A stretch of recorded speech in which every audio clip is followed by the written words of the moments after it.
J'espère que vous allez bien, j'espère que vous avez passé un bon début de journée et que vous avez passé hier une belle soirée. En tout cas, pour nous, c'était une très très belle soirée, hein. Pour moi, pour ma part, en tout cas. Elle fut très très bonne. Euh, le Palais des Sports était quasiment full. C'était incroyable. Quelle expérience de fou furieux. Un truc de dingue. Et je sais même pas par où commencer, quoi dire. J'ai tellement de trucs qui me passent par la tête. Un truc de fou. Mais une expérience de dingue, mais vraiment de dingue. Alors sachez une chose, c'est que moi, hier, toute la journée, tout le monde me posait la question, est-ce que tu es stressé? Est-ce que tu as la pression, la boule au ventre, etc. Je vous jure, vous pouvez demander à toutes les personnes qui étaient là hier toute la journée avec moi. J'étais tranquille, c'est-à-dire que l'après-midi, je me suis fait une petite sieste au soleil sur là où est ma femme en ce moment en train de, de faire sa sieste sous le plaid. Et ben hier, il faisait un meilleur temps, donc on a bronzé un peu. J'étais tranquille. J'ai passé une bonne journée. Et vous savez pourquoi? Parce que je savais que j'avais rien à perdre. Je savais que j'avais rien à perdre. Et j'y suis allé en me disant, dans tous les cas, Benji, qu'est-ce que tu as à perdre? Rien. Et même arrivé dans le vestiaire, arrivé au Palais des Sports, je pensais que c'est là que j'allais avoir un peu cette boule au ventre et l'appréhension. Pas du tout. Pas du tout. J'étais bien, j'étais dans les vestiaires, j'étais tranquille, on discutait avec tout le monde. J'étais bien. C'est bizarre, après peut-être que c'est l'habitude des bookings. J'ai fait je sais pas combien, 200 ou 300 dates de booking où il y avait beaucoup de monde. J'ai fait. Et peut-être que c'est ça, le fait d'être habitué à ce qui est. Ce que je sois amené à arriver dans des événements où je suis annoncé, etc. J'étais bien. Et puis voilà, comme j'ai dit, j'avais rien à perdre. Parce que dans tous les cas, moi j'ai toujours fait le mec. J'ai gardé toujours ma ligne de conduite et mon discours en disant que le meilleur gagne. Bien évidemment, j'espérais être le meilleur. Mais j'avais pas fanfaronné moi. J'avais pas fait le mec.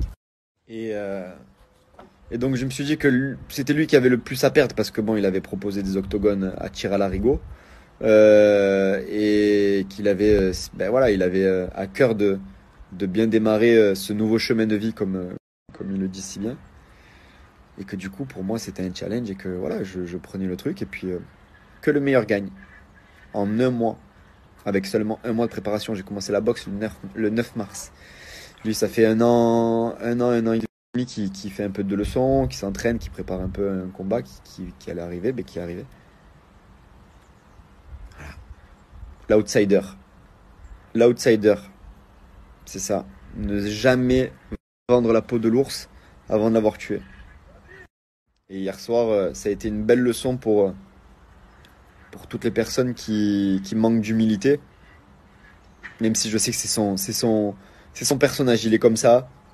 Euh, mais hier, l'humilité l'a gagné sur l'arrogance. Et c'est une belle leçon pour toutes les personnes qui nous regardent. Mais en tout cas, sachez une chose.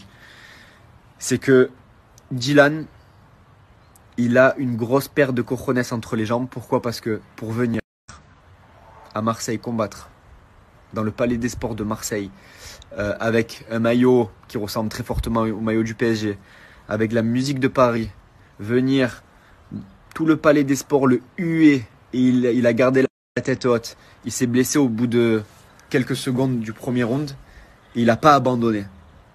Et pour ça, franchement, moi je dis que déjà, pour ça, c'est un grand monsieur. Déjà.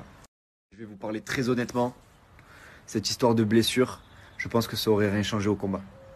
Parce que je l'ai senti dès les premières secondes que j'étais au-dessus et que j'avais pris l'ascendant premièrement psychologique et physique dès les premiers impacts.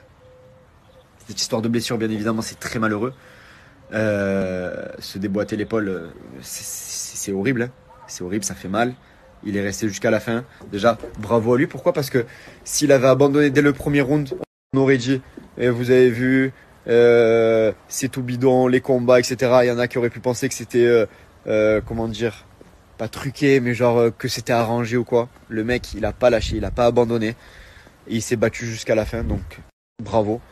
Mais je pense que même sans la blessure, et d'ailleurs je pense qu'il veut une revanche, et j'espère qu'il se blessera pas cette fois-ci, comme ça il y aura rien à dire et rien à redire. J'aurai quand même gagné. Voilà. En tout cas, je suis trop fier Trop fier parce que ma petite femme, elle m'a supporté du début jusqu'à la fin. Elle était à côté du ring, elle sautait, elle faisait des gestes comme si c'était elle qui boxait. Ma famille, mes amis, tout le monde était là. Tout le monde m'a supporté, tous les messages que j'ai reçus. Et puis, je vais vous dire une chose vraiment. J'y allais en me disant que dans tous les cas, que je gagne ou que je perde, ça allait rien changer au fait que dans ma tête, j'avais gagné. Pourquoi? Parce que juste le fait d'essayer, c'est déjà de gagner. Sachez une chose, c'est ça les amis.